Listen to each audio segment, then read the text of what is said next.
Halo wabarakatuh.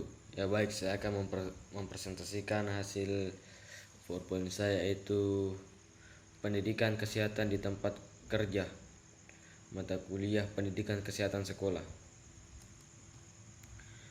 Urgenisa PKDTK.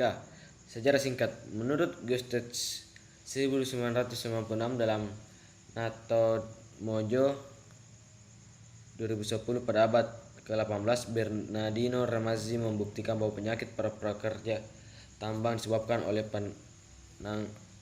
pelanggan bahan berbahaya yang tidak terkontrol dan gerakannya yang tidak lazim dan tidak alamiah. Contoh kasus: di sebuah pabrik garmen, setiap hari beberapa pekerja yang pingsan pada pukul 10.00 waktu yang diperlukan untuk istirahat kurang lebih 2 jam.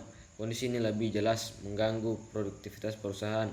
Kemudian perusahaan menganggap kasus ini cukup diselesaikan dengan upaya kreativitas, padahal masalahnya adalah karyawan tidak terbiasa makan pagi.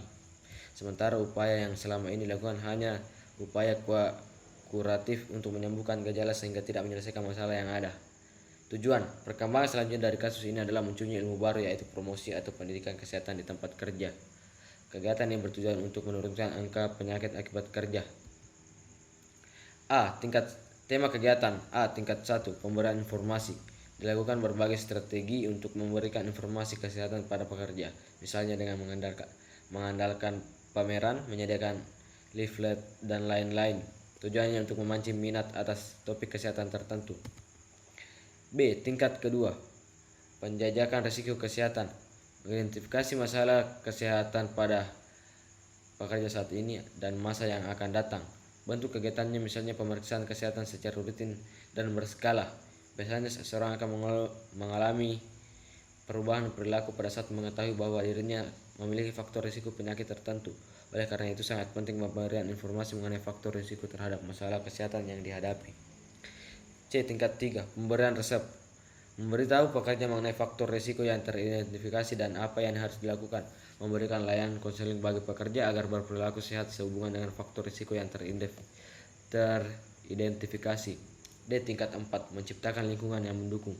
Pada fase ini, pekerja diminta berperilaku sehat dan perusahaan atau tempat kerja harus menyediakan fasilitas agar perilaku sehat dapat dipraktikkan di tempat kerja. Waktu dan durasi. Secara umum, pendidikan kesehatan di tempat kerja dapat dilakukan kapan saja sesuai dengan kebutuhan institusi. Pada jam kerja dapat dilakukan dengan memutar lagu-lagu yang dapat mengundur urat-urat saraf di luar jam kerja, misalnya pada saat makan siang diputar kaset tentang kesehatan dan nutrisi. Lokasi. Pada prinsipnya, pendidikan kesehatan di tempat kerja dapat dilakukan di luar atau di dalam tergantung kebutuhan dan media yang digunakan. Di luar ruangan misalnya dengan kegiatan outbound, di luar tempat kerja dapat dilakukan dengan reaksi bersama pekerja. Penyelenggara. Perusahaan besar biasanya memiliki divisi khusus yang bertanggung jawab mengenai kesehatan kerja para karyawan, lengkap dengan dokter perusahaan. Namun tidak sedikit perusahaan yang baru memberikan tenaga kesehatan jika ditemukan kasus kesehatan pada karyawannya. Sekian dari saya. Assalamualaikum warahmatullahi wabarakatuh.